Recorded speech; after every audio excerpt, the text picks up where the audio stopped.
ದೇವರು ಬೆಟ್ಟದ ಮೇಲೆ ಯಾರಂದ್ರೆ ಯಾರು ಇಲ್ಲ. ಬೆಟ್ಟದ ಟಾಪಲ್ಲಿ ಕ್ಯಾಂಪ್ ಹಾಕಿದೀವಿ ನಾವು. ಯುರೋಪ್ ಅನ್ಸ್ಕೊಂಡಿರೋ ಅಂತ ಈ ದೇಶದ ಸಂಜೆ ನೋಡ್ರಿ ಹೆಂಗ್ ಕಾಣುತ್ತೆ.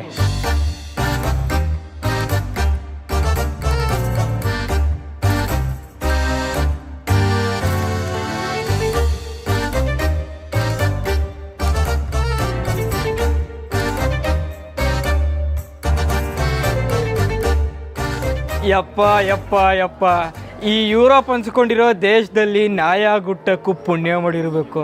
ಸಿಕ್ಕಾಪಟ್ಟೆ ಸೇವೆ ಗುರು ನಾಯಿಗಳಿಗೆ. ಕೋಲ್ಡ್ ದೇಶದ ಕೋಲ್ಡ್ ಮೈಂಡೆಡ್ ನಾಯಿ ನೋಡ್ರಿ ಸಂಪಾಗಿ ನಿದ್ದೆ ಮಾಡ್ತೈತೆ.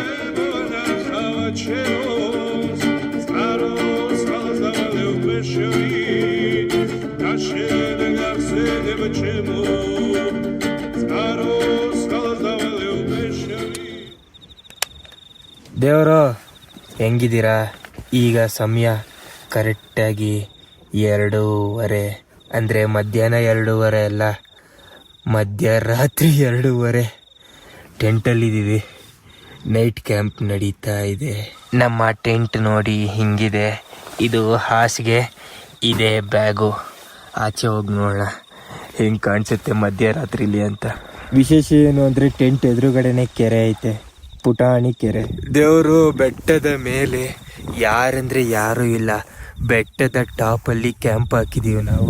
ಆಚೆಯಿಂದ ಟೆಂಟಿಂಗ್ ಕಾಣಿಸುತ್ತೆ, ಮತ್ತೆ ನೀವು ನೋಡಿದಂಥ ಕೆರೆ ಇದೆ.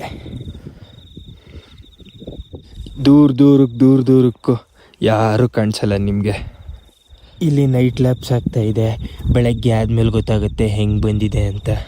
ಮತ್ತು ಇಲ್ಲೇ ಫುಲ್ಲು ಹಿಮ ಹಿಮ ಹಿಮ ಹಿಮ ಹಿಮ ಹಿಮ ಹಿಮ ಹಿಮ ಗುರು. ಕತ್ಲೆ ಆಗಿದೆ, ನಿಮಗೆ ನೀಟಾಗಿ ಕಾಣಿಸ್ತಾ ಇಲ್ಲ ಅಷ್ಟೇ.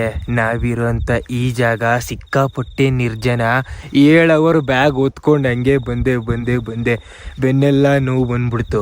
ರಾತ್ರಿ ಒಬ್ಬನೇ ನೈಟ್ ಕ್ಯಾಂಪ್ ಹಾಕಿ ಸುಮಾರು ವರ್ಷಗಳೇ ಆಗೋಗಿತ್ತು. ಸುಮಾರು ವರ್ಷಗಳಾದ್ಮೇಲೆ ನಿರ್ಜನ ಪ್ರದೇಶದಲ್ಲಿ ಒಬ್ಬನೇ ಟೆಂಟ್ ಹಾಕೊಂಡಿರಕ್ಕೆ ಒಂಥರ ಫೀಲಿಂಗು. ಹೊಂಡದ ಪಕ್ಕ ಇದ್ದೀವಿ. ಕಪ್ಪೆಗಳಂತೂ ಕೊರ್ರ ಅಂತ ಕೂಗ್ತವೆ.